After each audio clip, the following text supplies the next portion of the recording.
again, good morning. This is Kimberly Cherica from Cebu City, Philippines, and I'm God chosen one and purpose in Philippines.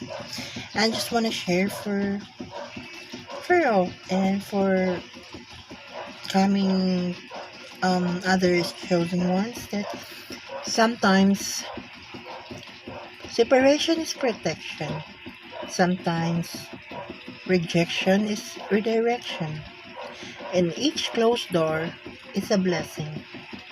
Each ending is a new beginning in disguise. Your garden is growing stronger. Your roots is sinking deeper. And your branches redi- reading higher. The storms have you only deeper your capacity to receive. Your heart is tested and thrive is now ready to the greatest blessing you've ever known.